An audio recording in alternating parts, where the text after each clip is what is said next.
By 1988, Osama bin Laden had split from Maktab al-Qidamah because of strategic differences with Abdullah Yusuf Azzam, bin Laden's teacher and mentor. His MAK organization acted as support for the Afghan fighters and provided relief to refugees and the injured. Bin Laden now wanted a more hands-on military role, in which the Arab fighters would not only be trained and equipped by the Maktab organization, but also led on the battlefield by Arab commanders. One of the main issues leading up to the split with Azzam was his insistence that Arab fighters be integrated among the Afghan fighting groups, instead of forming an independent fighting force. After the Soviet withdrawal from Afghanistan, bin Laden and most of the Arab fighters left the country. The U.S. helped fund the Mujahideen resistance in Afghanistan through the 1980s, funneling mostly through Pakistan. And then after basically the Soviets left Afghanistan, that was sort of an independent force within Afghanistan that wasn't even uniformly popular there, because they now were in some ways the outsiders, because there are a lot of Arab peoples had come to that region, and eventually Osama bin Laden moved to Sudan in the early 1990s. Bin Laden returned to Saudi Arabia a self-styled hero of the Afghan jihad. He was celebrated in the Saudi press as a pious, courageous warrior who, along with his Arab Legion, had brought down the mighty superpower of the Soviet Union. His actual battlefield exploits in Afghanistan were questionable. It was then he founded an organization to help veterans of the Afghan War, many of whom went on to fight elsewhere, including Bosnia, and comprised the basis of the List, or Al-Qaeda. At about the same time, Iraq invaded neighboring Kuwait and threatened Saudi Arabia. Bin Laden reacted swiftly to the Iraqi invasion. He immediately forwarded a letter to the king suggesting in detail how to protect the country from potentially advancing Iraqi forces. In addition to suggesting many military tactics, he volunteered to bring all of his Arab mujahideen to defend the kingdom. While he was waiting, expecting a call to mobilize his men and equipment, bin Laden heard the news which, he would later declare, transformed his life completely. The Americans were coming to defend the kingdom. When the Saudis turned to the U.S., Osama bin Laden was angry because he had offered basically to construct basically the same kind of force that had been used in Afghanistan that defeated one superpower to make sure that the Saudis would be defended if there were any kind of real threat from Iraq. So if Iraq tried to do to the Saudis what they had done to Kuwait, he was willing to have built this army, and it was rejected, right? The Saudis turned to the U.S. for hundreds of thousands of troops.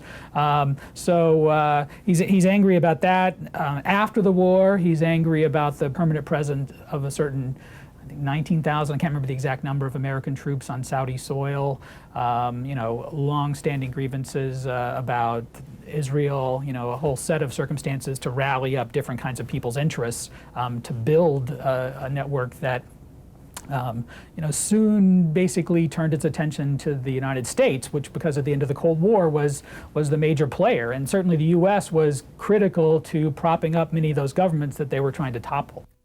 Bin Laden had been rebuffed, and he responded by publicly denouncing Saudi Arabia's dependence on the U.S. military, demanding an end to the presence of foreign military bases in the country. Other Saudi Muslims were also greatly upset that non-Muslim troops would be on the same peninsula as the two holy cities of Mecca and Medina. Anti-government Islam militants in Saudi Arabia were even more inflamed when the foreign bases remained after the Gulf War was over. Bin Laden's increasingly strident criticisms of the Saudi monarchy led the government to attempt to silence him. According to the 9/11 Commission report, with help from a dissident member of the royal family, he managed to get out of the country under the pretext of attending an Islamic gathering in Pakistan in April 1991. Hassan al-Turabi, leader of the National Islamic Front, had invited bin Laden to transplant his whole organization to Sudan. Bin Laden's agents began purchasing property in Sudan, and in 1992, he moved there. His choice of Sudan had nothing to do with jihad or terrorism. He was attracted to Sudan because of what was, at the time, the Islamic banner raised by the new regime in Sudan. He wanted to have a good refuge, as well as to help the government in its construction projects. Sudan was exposed to huge pressure from the Saudis for hosting bin Laden and his followers, pressure that al-Turabi could live without.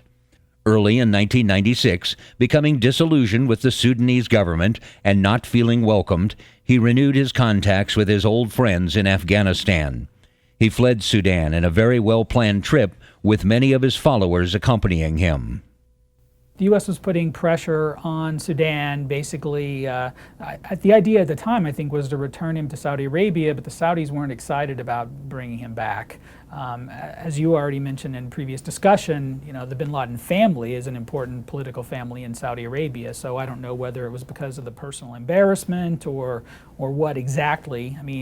I think it would be too strong to say that he was a national hero because of the efforts of the Mujahideen in Afghanistan, but certainly there were some elements of support within Saudi Arabia, and it may be crucial to the kingdom's survival to make sure that the people aren't annoyed enough to rise up against it. And so, they're a little bit cautious in the certain kinds of things that they might do, and so bringing back somebody to help topple the Soviets and save Afghanistan might have been something politically unpopular. He returned to Afghanistan on a chartered plane and flew to Kabul before settling in the Nazim Jihad compound in Jalalabad. After spending a few months in the border region, hosted by local leaders, bin Laden forged a close relationship with some of the leaders of Afghanistan's new Taliban government. Taliban means students. These were students, young men who went back, only men, and who had a very conservative vision of the world, and then sought to implement that in Afghanistan. Bin Laden supported the Taliban regime with financial and paramilitary assistance, and in 1997 he moved to Kandahar, the Taliban stronghold.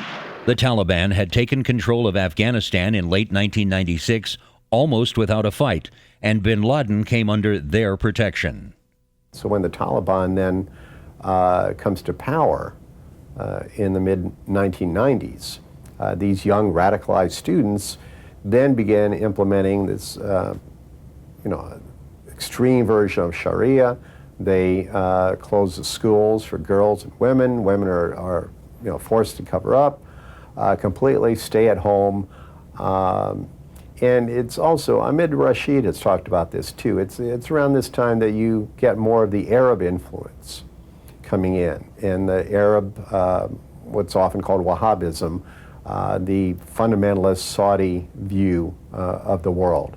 And so between the conflict and the influx of Arabs in the Pakistani madrasas, we have a radicalization of younger people in Afghanistan, and the result is a very brutal Taliban regime. The Taliban informed bin Laden it was an honor to protect someone of his stature who had devoted his life to the cause of jihad and Muslim fundamentalism. A few months following his arrival, he issued his first anti-American message. It was a declaration of war.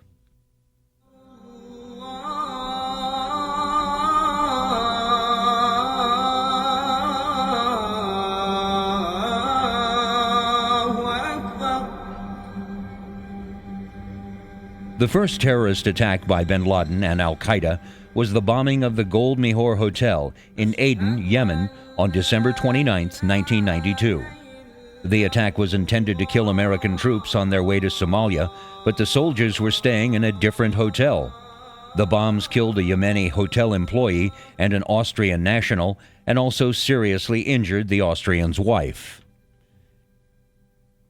In 1998, Osama bin Laden and Ayman al-Zawahiri co-signed a fatwa in the name of the World Islamic Front for Jihad against Jews and Crusaders, declaring that to kill the Americans and their allies, civilians and military, is an individual duty for every Muslim in any country in which it is possible, in order to liberate the Al-Aqsa Mosque in Jerusalem. It went on to say that this is in accordance with the words of Almighty Allah. Fight the pagans all together as they fight you all together. Fight them until there is no more tumult or oppression, and there prevail justice and faith in Allah.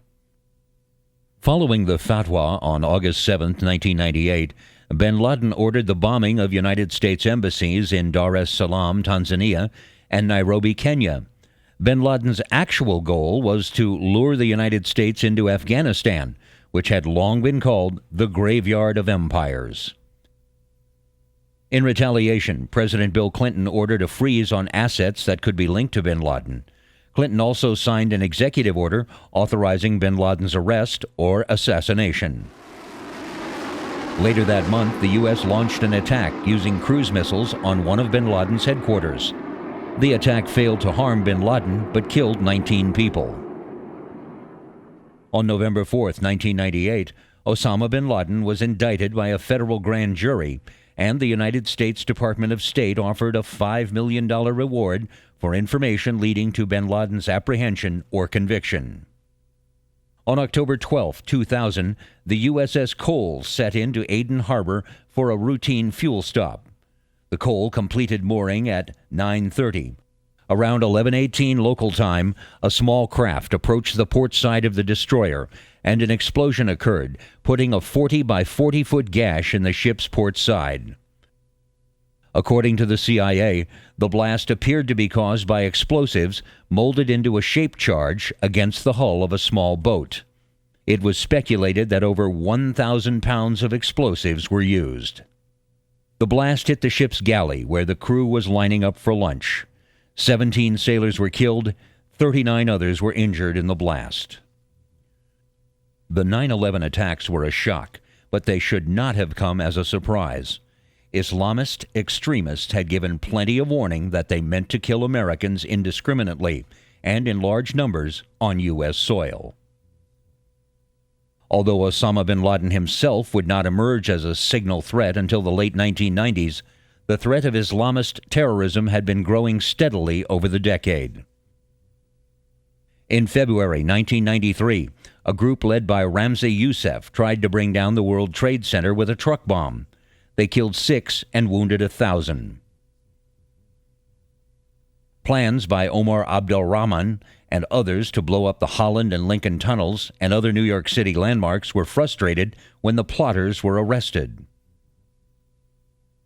In October 1993, Somali tribesmen shot down U.S. helicopters, killing 18 and wounding 73 in an incident that came to be known as Black Hawk Down.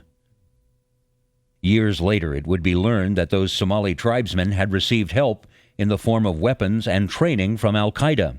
The weapons included captured Soviet weapons and arms that had been supplied to the jihadis in Afghanistan. In early 1995, police in Manila uncovered a plot by Ramzi Youssef to blow up a dozen U.S. airliners while they were flying over the Pacific. In November 1995, a car bomb exploded outside the office of the U.S. program manager for the Saudi National Guard in Riyadh, killing 5 Americans and 2 others. In June 1996, a truck bomb demolished the Khobar Towers apartment complex in Bahrain, Saudi Arabia, killing 19 U.S. servicemen and wounding hundreds. The attack was carried out primarily by Saudi Hezbollah, an organization that had received help from the government of Iran. These attacks were deadly, but the carnage was not enough. The terrorists needed to find a way to attack America itself.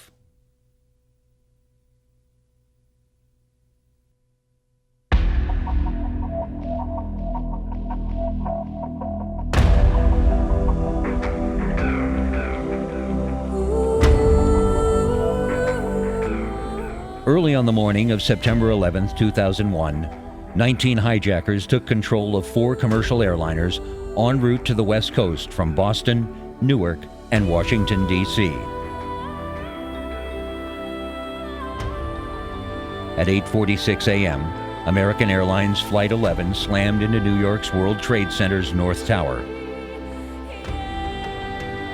It was followed at 9:03 a.m. by United Airlines Flight 175, which hit the South Tower. Another group of hijackers flew American Airlines Flight 77 into the Pentagon at 9:37 a.m. A fourth flight, United Airlines Flight 93 crashed near Shanksville, Pennsylvania at 10:03 a.m. after the passengers on board engaged in a fight with the hijackers. Its ultimate target was thought to be the Capitol in Washington, D.C.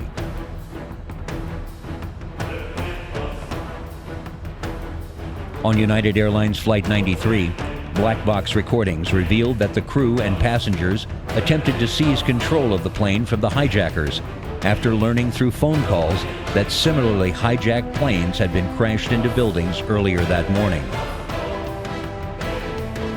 According to the transcript of Flight 93's recorder, one of the hijackers gave the order to roll the plane once it became evident that they would lose control of the plane to the passengers.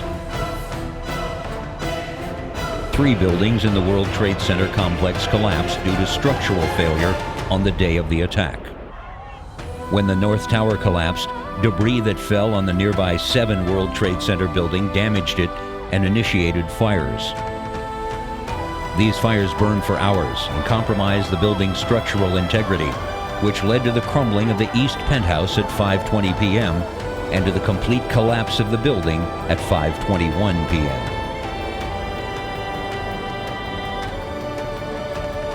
The attacks created widespread confusion among news organizations and air traffic controllers across the United States. All international civilian air traffic was banned from landing on U.S. soil for 3 days. The idea for the September 11th plot came from Khalid Sheikh Mohammed, who first presented the idea to Osama bin Laden in 1996.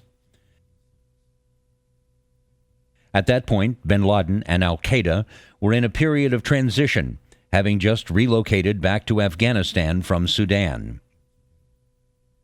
The 1998 African embassy bombings and bin Laden's 1998 fatwa marked a point of no return in bin Laden's war with the United States. As early as December 1998, the director of the Central Intelligence Counterterrorist Center reported to the president that al-Qaeda was preparing for attacks in the USA, including the training of personnel to hijack aircraft. In late 1998 or early 1999, bin Laden gave approval for Mohammed to go forward with organizing the attack. A series of meetings occurred in the spring of 1999 involving Khalid Sheikh Mohammed, Osama bin Laden, and his deputy, Mohammed Atef. Mohammed provided operational support for the plot, including target selections and helping to arrange travel for the hijackers. Bin Laden overruled Mohammed's choice of possible targets, rejecting some potential targets, such as the U.S. Bank Tower in Los Angeles, because there was not enough time to prepare for such an operation. Bin Laden's primary role, however, was to provide leadership for the plot, along with financial support. He was also actively involved in selecting participants for the attack.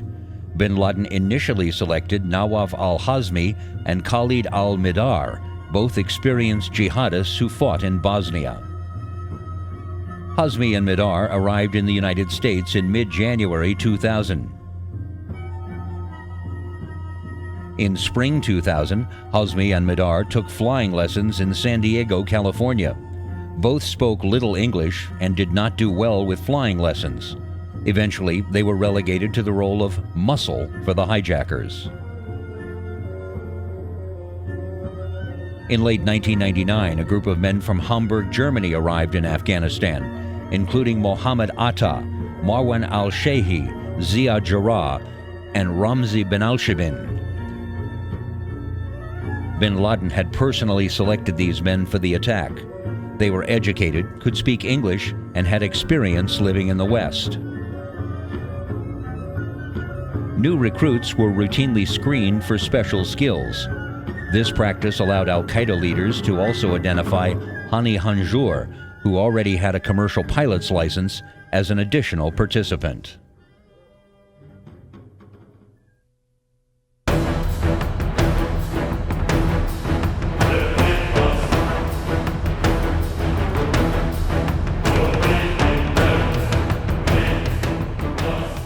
On September 11th, flight controllers suspected around 8:25 a.m. Eastern Time that American Airlines Flight 11 from Boston's Logan Airport had been hijacked.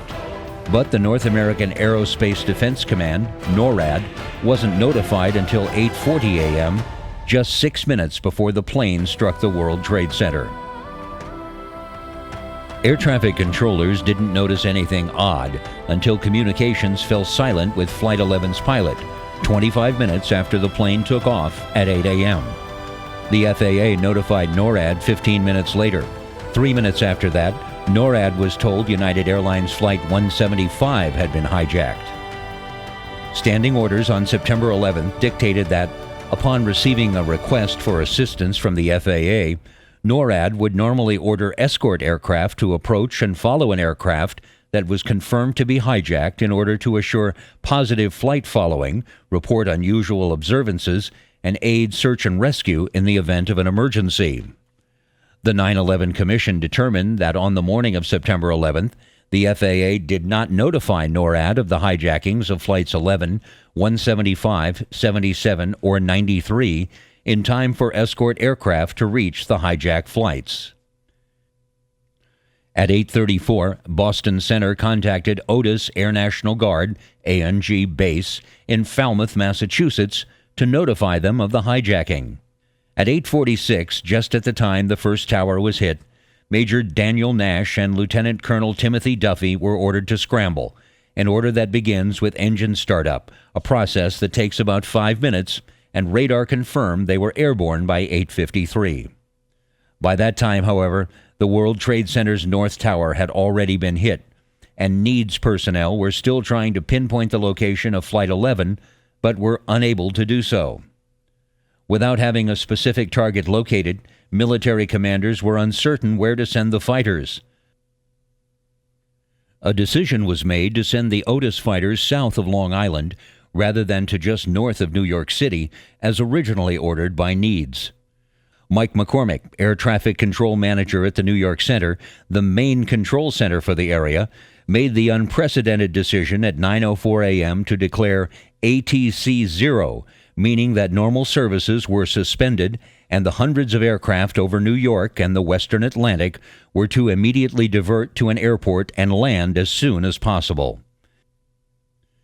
He made the decision because the second plane, United Flight 175, was flying south down the Hudson toward New York. At 9:45 a.m., after the World Trade Center and the Pentagon had been struck by the hijacked planes, the FAA ordered all of the more than 4,000 aircraft in the skies over the United States to land at the nearest airport.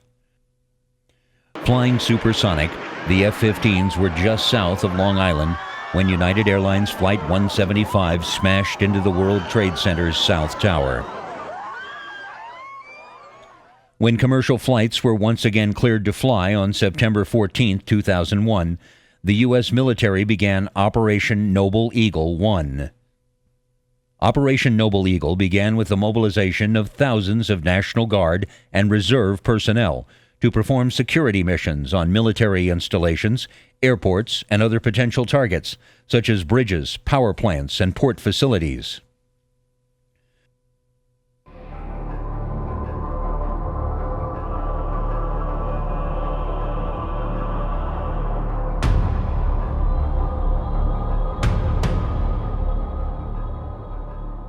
At 8:48 a.m., the first news reports that a plane later identified as American Airlines Flight 11 had crashed into One World Trade Center, the North Tower.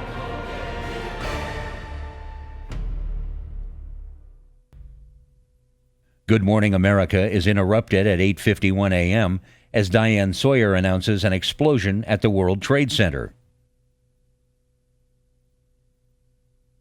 Now, by the entire ABC network. Good Morning America was in progress in the East Coast and the Midwest, but we're joined by the entire network just to show you some pictures at the foot of New York City. This is at the World Trade Center.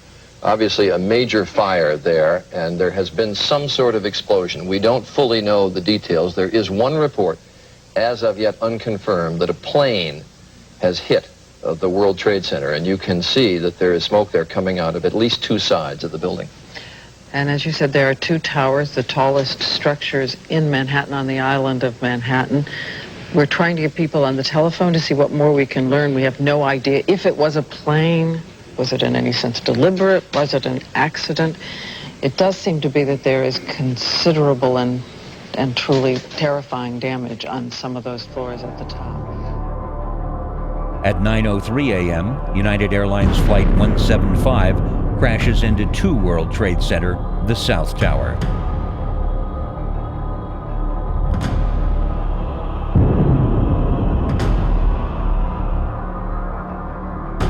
At 9:37 a.m., Flight 77 crashes into the western side of the Pentagon and starts a violent fire.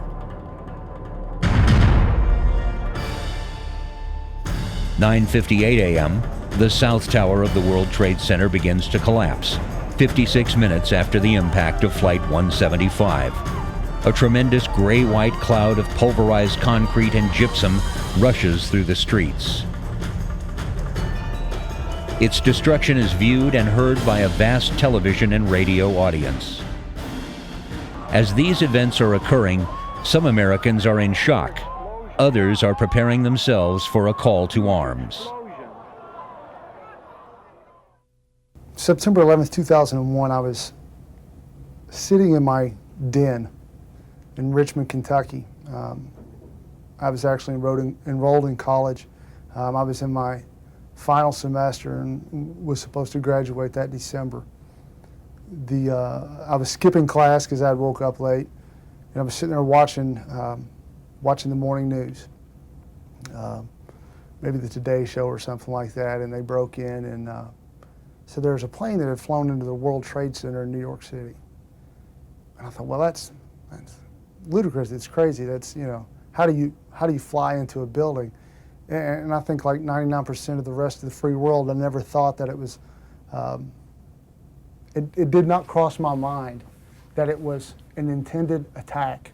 I thought that it was, initially thought it was some kind of freak accident, that the plane had taken off, had lost power, lost capabilities, and it was just a really bad day for, you know, the people that were there and the people that were on board.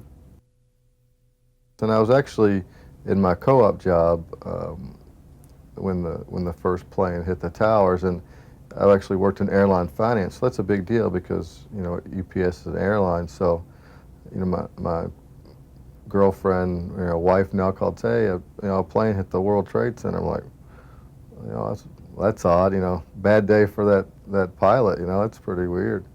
But then as soon as the second plane hit, that's when you knew, oh, you know, we're under attack. This is definitely serious. You know, you could see it on the internet for a minute, and then the internet was down, the network was crashed. You know, everybody was down to all the communication. But they did have it on a TV, and we all kind of stopped working. We gathered around, and a couple of coworkers were from New York, and they were even more stunned because they knew actually how big that building was, how many people really worked there. You know, how many people were around it. They had friends in there, and it was just like, oh my gosh. And then when the tower fell, it was even more unbelievable because you just don't expect things like that to happen or even see it in front of your eyes, even if it's on the television. So, you know, planes started getting grounded. We were trying to find places for pilots to stay. You know, we didn't, you know, basically we're trying to account for all of our airplanes and get the pilots lodging, and you know, nobody knew when the planes would be able to fly again.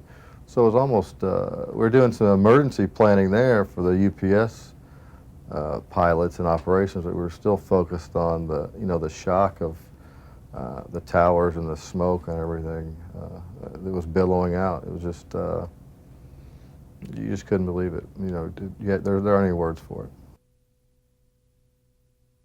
I lived with my brother at the time, who was also a Marine, and we were sitting there watching it, and because it drew you in. It was like a train wreck almost. You couldn't help but watch it at that point. And then as we're sitting there watching TV, you see the second plane fly into the tower. And at that moment, I knew that my life had forever changed. I knew that the face of the country had forever changed. September 11th, 2001, I had just flown back from D.C. the night before, and I remember, driving past the Pentagon just like every other time I had done that on the way to the airport. That morning I went out to run with a fellow company commander of mine, and we're obviously 3 hours back, so it was probably, I forget what time things happened, but it was 6 o'clock in the morning, and we get back from our run, and I remember stretching, and somebody came out and said what happened, and I think we all were just like, what are you talking about? It's not computing, it's not even possible. For the Marines, shock turned to anger. All across America, active duty and reservists began calling in, seeking the orders they knew were to follow. When we saw the attack on the World Trade Center, it was like, oh, this is serious. This is going to be go time for us. This is probably our game time. You didn't get activated for 2 years later, so it's almost like a long, drawn-out engagement, if you will. But as soon as it sank in that we were under attack, we were already began mentally preparing ourselves for war, for lack of a better term. My buddy, Andy Walker, his mom was a flight attendant or a stewardess based out of Boston. So he's immediately concerned because, one of the flights had come out of Boston and wasn't sure. And then I remember I had friends in the Pentagon, I had friends in DC. So my day was just glued to the radio, all of us were, glued to figure out what was happening, and still just completely dumbfounded because I am not nearly as familiar with New York City, but having just driven by the Pentagon and knowing that and running by it so many times when I had been in college and whatnot, I just couldn't fathom what had happened. Luckily, Andy's mom was all right, and when I finally got through the cell phone grid, my friends were okay, but I remember talking to one of them, and just the complete mayhem. I don't know if he was her husband or fiance at the time, was working in the Pentagon, and she was just devastated, crying, couldn't get in touch with him, and so I couldn't begin to imagine what was happening, in New York City, or no kidding, in DC that day. And I was serving as a reservist at that point in time and was a platoon sergeant. And it wasn't a matter of a couple hours, and my phone started ringing, and it wasn't just random, hey man, did you see what happened? What's going on? Or anything like that. There were phone calls coming from the bottom and from the top. Marines wanting to know what information was out there. Commanding officer, first sergeant, platoon commander, calling me directly and asking for information, asking me who I'd heard from, and just trying to get their finger on the pulse of how quickly can you stand everybody up? How quickly can you get your platoon or your squad of Marines together and be ready to go do battle? We were all pretty pissed off. That doesn't happen in America. You don't get attacked on American soil. So we were all just ready to do whatever we were told to do at that point. And for the bases at that, everything shuts down. I think we might have all gotten told to go home that day because, there's no reaction plan for that. It had never happened. So security got locked down and all these things, and we're out in the middle of the desert, but nobody knew what, we've got an airfield full of Harriers. You don't know what's next. So obviously my day was nothing even remotely close to what other people were experiencing that day, but I can imagine that September 11th will be a lot like when JFK was shot, or those significant events in America that shaped Americans and shaped our culture, that you will always remember where you were that day. Like my mom knows where she was when JFK was killed. Well, I can remember exactly what stretch I was doing that morning when I got the news. My girlfriend at the time, we talked about it. The Marines, we all talked about it. Even my coworkers. Oh my God, when are you going to Iraq now, or wherever? So just after that moment, once the second plane hit, it turned in from, oh, freak, oddity, accident to, okay, game time. This is serious. War is imminent. Maybe you could say, or definitely will be forthcoming. So.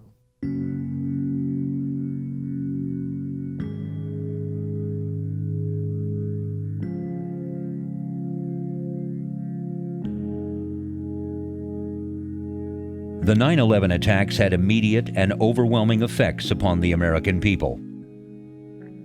Many police officers and rescue workers elsewhere in the country took leaves of absence to travel to New York City to assist in the process of recovering bodies from the twisted remnants of the Twin Towers.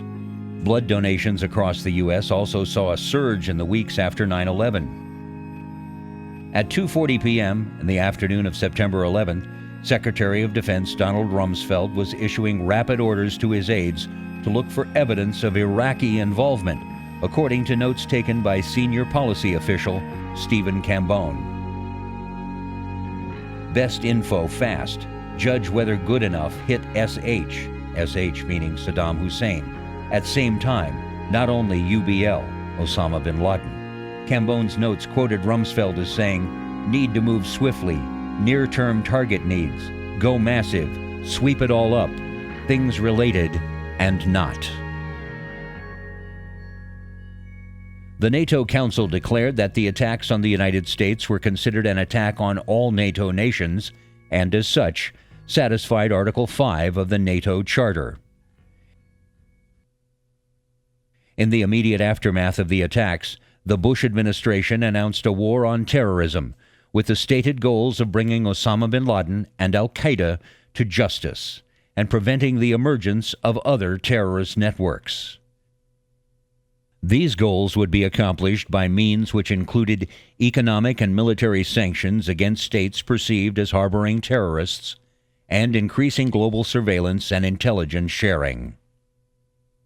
Immediately after the September 11th attacks, there was great sympathy for the United States around the world. A lot of personal, political, all kinds of sympathy. And some of it had practical political implications. At the United Nations Security Council, for example, there was almost immediately a resolution that authorized essentially self and collective defense against these attacks. And NATO, for the first time in its history, invoked Article 5 of its charter, which was basically the right to collective defense, which meant that one member state had been attacked, so all the other member states would agree to provide resources to come to its defense. Right? It's kind of remarkable because NATO was created with the idea that the U.S. would come to the defense of Western Europe, but the first actual invocation of the treaty was the European allies saying they would come to the defense of the U.S. who had been attacked by this ambiguous, non-state force. I mean, the whole alliance had been created with the idea that it would be the Soviet threat and its allies that would attack. I think basically NATO has made good on the promise that it made almost immediately after the attack. I mean, within days, if not hours, that this was a clear violation of the NATO Charter. A member state had been under attack. Bin Laden got the war he wanted.